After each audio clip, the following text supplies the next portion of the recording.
दोस्तों बड़ी खबर निकल के आ रही है। इस देश के राष्ट्र निर्माता अपने मेहनत अपने खून से सींचने वाले मजदूर भाइयों को उनके गंतव्य स्थल तक पहुंचाने के लिए जो रेल मंत्रालय समस्त मजदूरों से किराया वसूल रही है।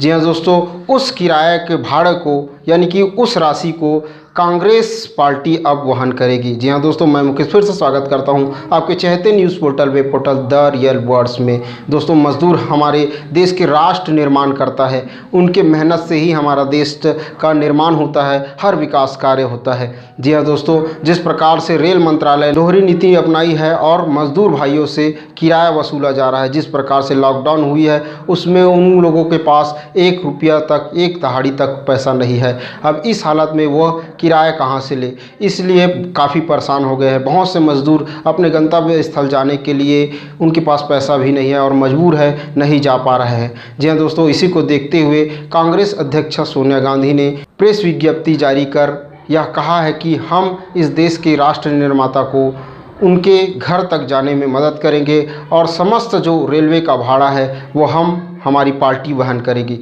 जी हाँ दोस्तों, उन्होंने प्रेस विज्ञप्ति जारी कर यह कहा कि 1947 के बाद यह सबसे बड़ी त्रासदी है, जिस प्रकार से लाखों मजदूर सड़क पर चलने के लिए मजबूर है। ना उनके पास पैसा है, ना खाना है, ना दवाई है, ना कुछ है। जी हाँ दोस्तों, जब हम गुजरात के कार्यक्रम में 100 करोड़ रुपये शासन की फंड से खर्च कर सकते हैं तो इन मज़दूरों के लिए क्यों नहीं कर सकते। जी हाँ दोस्तों, सोनिया गांधी ने कहा कि जो रेलवे मंत्रालय पीएम केयर फंड में 151 करोड़ रुपए के दान दे सकती है, क्या वो इन मज़दूरों का खर्च वहन नहीं कर सकती? क्या उन मज़दूरों को अपने घर तक पहुंचाने में रेलवे मदद नहीं कर सकती? जी हाँ दोस्तों, इसी पर प्रसिद्ध विख्यात जो टीवी एंकर यानी कि जी टीवी के एंकर सुधीर चौधरी ने बड़ा ही मजाकिया तौर पे ट्वीट किया है कि उन्होंने कहा है कि जो अभी शराब दुकान खुली है उन पे लाइन लगा हुआ है, उनका एक वीडियो डालकर उन्होंने कहा है कि शराब खरीदने के लिए पैसा है लेकिन रेलवे के लिए पैसा नहीं है। जी हाँ दोस्तों, तो आपसे ये उम्मीद नहीं थी हमें चौधरी जी, क्योंकि आप बहुत बड़े पत्रकार हैं। जिस प्रकार से वो अलग नज़ारा है, जो लाइन पर लगे हैं वो अलग, और जो घर जाने के लिए, अपने घरों पर जाने के लिए, अपने बच्चों से मिलने के लिए जो लड़ रहे हैं वो अलग मजदूर है। जी हाँ दोस्तों, 151 करोड़ रुपए का पीएम केयर फंड में रेलवे मंत्रालय ने दान दिया है और किराया वसूल रही है उन दहाड़ी मजदूर से जो 21 दिनों तक भूखे हैं। जी हाँ दोस्तों, बहुत ही दयनीय स्थिति है उनकी स्थिति। अब वो स्वयं जाने अपनी स्थिति को, भगवान ही जान सकता है उनकी स्थिति को। जी हाँ दोस्तों, जिस प्रकार से उन लोगों के ऊपर अत्याचार हो रहा है, कांग्रेस अध्यक्ष सोनिया गांधी आगे आते हुए जिस प्रकार से अभी वर्तमान में उन्होंने कदम उठाया है, यह सराहनीय है।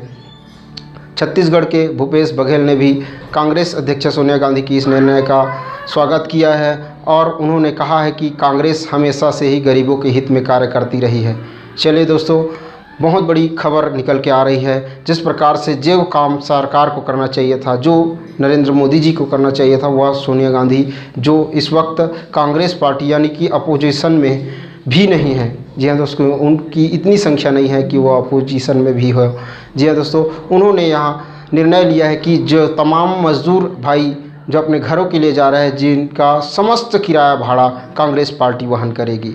दोस्तों, देश में कोरोना 42,435 हो चुकी है और 1372 लोगों की मौत हो चुकी है। जी हाँ दोस्तों, विश्व भर में 36 लाख पहुंच चुकी है यह आंकड़ा और लगातार बढ़ते जा। चलिए दोस्तों, आज के लिए बस इतना ही। आप इस रेल मंत्रालय और इस शासन के इस रवैये से क्या समझते हैं? क्या आपके मन में इनके लिए शब्द उठते हैं? ये नीचे कमेंट करके ज़रूर बताइए। जिस प्रकार से 151 करोड़ रुपये पीएम केयर फंड में दान दिया जा सकता है, लेकिन मज़दूरों को क्या ये भलाई नहीं होती? मज़दूरों के लिए इनके पास पैसा नहीं है और वसूला जा रहा है भाड़ा। जी हाँ दोस्तों, जय हिंद।